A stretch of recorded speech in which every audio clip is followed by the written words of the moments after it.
insult me in front of my staff, say goodbye to your family's political career. Background: I live in an economically developing nation, used to be heavily dependent on agriculture produce for economic activity. My grandfather was a farmer, and he wanted his children to get educated and get a government job.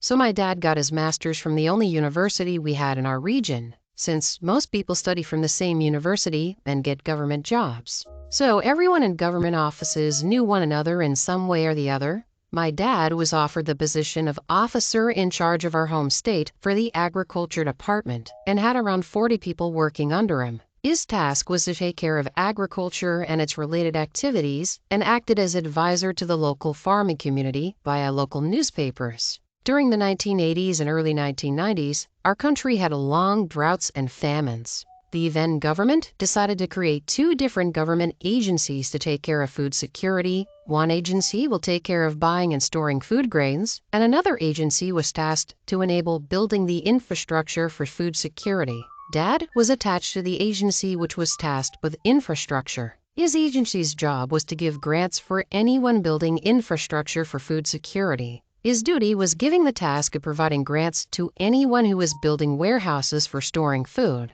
His job was to review the entire warehouse from planning to construction that can store food and provide a third of the project cost as a grant or subsidy to the people who built it. This was the time when my country was doing all the stuff on paper, no computers, only typewriters, in government offices, and no cell phone. Your options were limited to a fixed telephone line and fax and copying machines, which were mind-blowing technology for my dad and were new to government offices. My dad used to do tons of paperwork in the office, reading through stuff, adding remarks, writing stuff. Add to that, you had postal service that took somewhere between 7 to 10 days to have your mail delivered to the nearest town or city. Yeah, those were the times my dad lived. The story: in the late 1990s, my dad was doing his work at his office when a commotion at the office entrance gets my dad's attention. He sees from the office window where 10 expensive cars are parked and a group of thugs are holding the caller's security personnel while threatening them with long sticks and knives. My country didn't have armed security for government buildings back then. Security folks usually had small sticks. Several unauthorized people were entering the building. You see, people were not allowed inside any government office unless they state the purpose to the officer in charge and the officer permits the security to allow them. Suddenly, Bill, a politician's brother-in-law, and his men walk into my dad's office, pushing my dad's staff away. Bill introduces himself and mentions that he's the brother-in-law of Jack, the senator from our region, and calls himself one of the most powerful people in the region. He sits in my dad's chair and drinks coffee and eats the cookies that were ordered for my dad, which was kept on his desk. Bill informs his men to go easy on my dad's staff as they start to drink coffee and eat cookies that were meant for the employees. Bill tells my dad that he was there to discuss availing the grant the government provides for a project that he was planning. My dad at times is submissive to people in the position of power, as he's seen the consequences firsthand, as some of his friends lost jobs or lives standing against powerful people. So Dad asks for the details of the project Bill was planning and asks him to send over the project proposal and an official request for the grant to him for reviewing, and informed Bill that the grant can't be processed until the project is completed. Bill gets angry and says that any proposal for the project is enough to qualify for a grant and should be paid up front for the project construction. My dad tells him how grants work and the project should be completed in order to qualify for the grant. Bill is pissed by this point and yells at my dad and his office staff how government officials were educated morons running the country into a grave. Bill takes all the necessary forms and applications from my dad and leaves the office furiously. Since no incidents happen, my dad didn't bother much about the incident. A few weeks go by, and my dad receives a huge set of documents via the postal service, and you might have guessed it, those documents were related to Bill's project. Going through those documents, my dad identifies that they came from Dave, a consultant who was doing work on behalf of Bill, and the documents further reveal that the warehouse proposed in the region was big enough to hold food grains to feed a population equivalent for 2 states for an entire year. The proposed project would cost them $1.5 billion, and once completed, it would cost the government $300 million in the grant. That was a huge amount for Dad to handle. Till that time, the largest project he ever reviewed for providing government grants was 50 grand. That's total project cost, not the grant. Building such infrastructure would mean that any other warehouse existing or to be built in the region would be rendered useless. He quickly called his boss, asking him what he was supposed to do. His boss quickly looks at the rules and tells my dad that since there's no upper limit on the size of the warehouse or project cost, the only thing they could do was to review and process the application, and if everything checks out, they might end up with $300 million in grant money. Since his boss okayed the processing of the application, my dad further reviewed the project proposal to identify that the warehouse was specifically designed for industrial use and not for storing food grains. Dad was confused, so he gives a call to Dave. Dave informs my dad that he was hired to plan a warehouse for industrial, and there might have been some confusion over the details. And Dave promises that he would fix it and to not reject the application based on those terms. Unsure of details, he decides to process the application and send a note to Dave that the government would be reviewing the application, and once the project is completed, he should be informed about project completion, and my dad would visit the premises and give final approval after reviewing. And it would take another 3 to 6 months' time to get grant money as a check from the government after the review process is done. 2 years go by. Dave comes to my dad's office in an expensive luxury SUV and dares the security personnel to stop him if they want to keep their job. Dave then rushes to my dad's cabin and asks my dad if he was available on that day to visit the premises and give final approval for the project. He was unsure who Dave was and asks for clarification and why he would need to do approval today. Dad also informs Dave that there's a lot of documentation work that he needs to prepare before visiting the warehouse to give final approval. That would take at least 2 days for my dad. Dave tries to reason with my dad that he came from a far-off city and couldn't stay long to get this completed. My dad again tells Dave that 2 days is the minimum it would take him to get documentation ready. Dave, now angry, informs my dad that he represents Bill and Jack and the warehouse needs to be inspected today or he'll lose his job. Dad was not buying it and told him again, 2 days or forget it. Dave leaves the office, warning my dad that he'll face consequences. Dad calls his boss, informing him what had happened, and the boss tells my dad to take priority and inspect the warehouse at the earliest. 2 days later, my dad visits the warehouse, and to his surprise, he sees Dave on location. The first thing my dad noticed about the warehouse was it was not built for food grains or any agricultural produce for that matter. It was built for industrial purposes. Dave gives my dad a tour of the entire warehouse, explaining to him how state-of-the-art it was for the time. My dad takes note of every detail of the warehouse and informs Dave that the grant can't be approved due to the fact that the warehouse was not constructed with storing agricultural produce in mind. And no one with a sound mind would overlook that fact to approve the grant. Dave starts yelling and claiming my father was looking for a bribe by withholding their grant, and that my dad would only approve the grant once he gets paid off, that Bill and Jack are being targeted for making money off them. None of that was true about my dad. He was an honest man his entire life. My dad leaves the warehouse, unsure of what he could do to get out of the situation. The next thing my dad was super confused about was why Bill had built an industrial warehouse in the middle of nowhere, and the only major activity in the region was farming. So he decides to call up Rob and asks him a few questions about how Rob's government agency, construction and building permits, has provided. Rob takes a couple of days to identify some horrific realities. First, the plans of the warehouse showcase and request permit to be an industrial complex for storing manufacturing goods. Bill bribed his way through Rob's agency and got environmental clearance and other permits without conforming to standards.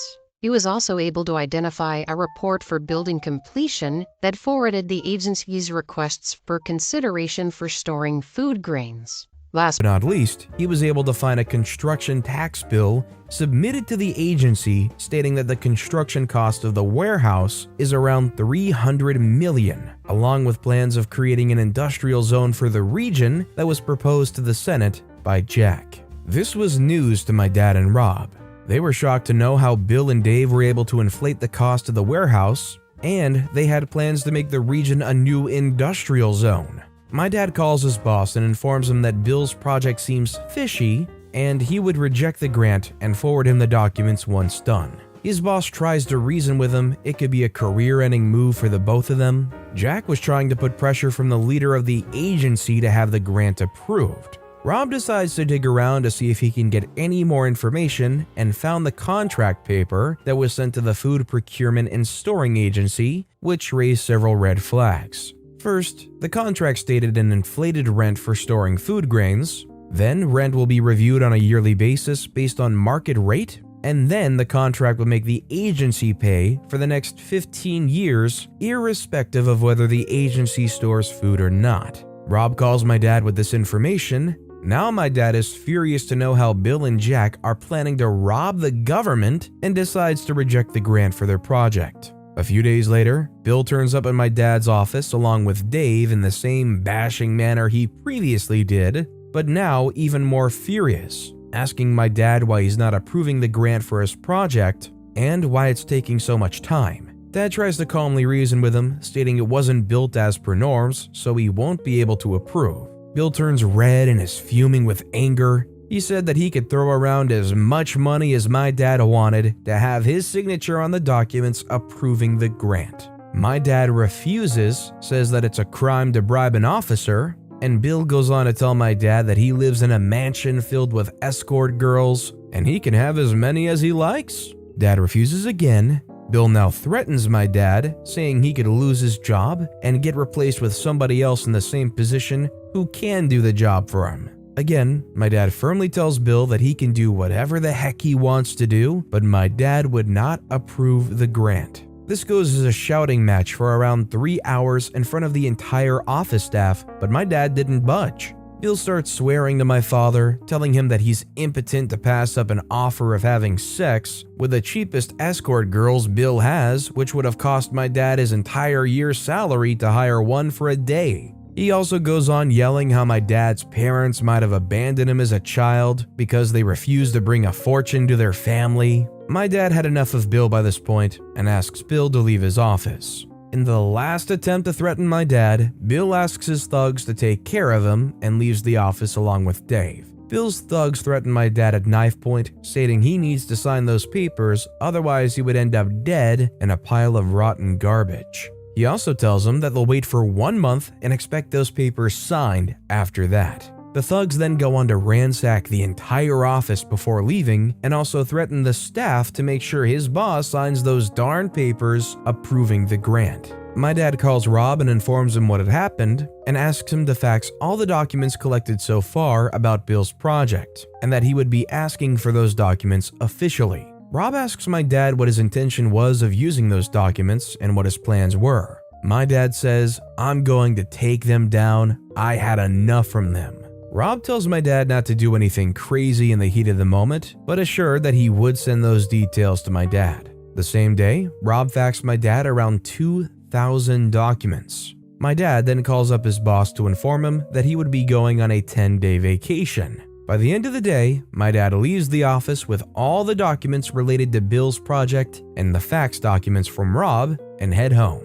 For the next 10 days, my dad sits at home going through every document, the evidence he gathered with the help of Rob, and drafts his grant rejection letter with a lot of details, as he didn't want to leave a chance that anyone who can replace him or higher up above him can reject his comments and approve the grant. After the vacation, he goes back to the office and the staff were surprised to see him. His staff were thinking that Bill's men abducted him, since he didn't inform anyone about his vacation plans. The same day, my dad asks his assistant to mail the documents to his boss as a confidential report. His assistant takes the documents and heads to the nearest postal office. At the same moment, Bill's men come to my dad's office to check with him if he had signed the documents or not, and he would be in serious trouble if it's not done. My dad lies to them that he has approved the grant, and his assistant has just gone to mail those documents to his boss for processing, and would take up to 3 months for the grant to arrive. My dad also tells them to inform Bill that everything's been taken care of and there's nothing to worry about anymore, so that my dad won't be bothered by Bill or his men any further. A week later, my dad's boss furiously calls and asks my dad about the grant rejection letter he sent him and how crazy my dad was, which could end up having both of them killed. My dad assures his boss that he's taken care of everything, including Bill and Jack, and there's nothing to worry about. All he has to do is hold on to those documents for a month or so. A month later, a local newspaper breaks a story of how Jack was corrupt to the hilt, and Bill was a partner in his crimes. The same morning, Bill's arrested from his mansion half naked and totally drunk, along with a lot of escort girls. Bill was charged with corruption, bribery, sex racketeering, money laundering, and murder. Bill's men were also arrested for murder and sentenced for life along with Bill. Jack was arrested for corruption, bribery, intimidation, and abuse of power. Jack made bail but never won the election again, eventually retiring from politics. A decade later, Bill testified against Jack for the crimes they both committed, and Jack was sentenced to 15 years in jail. Dave was also charged with bribery, forgery, and money laundering. Dave fled the country to escape jail time. No one knows for sure where he is now. Police are still looking for him. No one ever knew how that did happen to Bill and Jake, except Rob and my dad. The revenge, you see, my dad took 10 days vacation not just to hide from Bill's men, but he was planning to execute his perfect plan for revenge against Bill. He systematically documented every ounce of evidence he had and drafted a comprehensive report against Bill and Jack on how they planned to cheat the government and have the government cough up the money for nothing.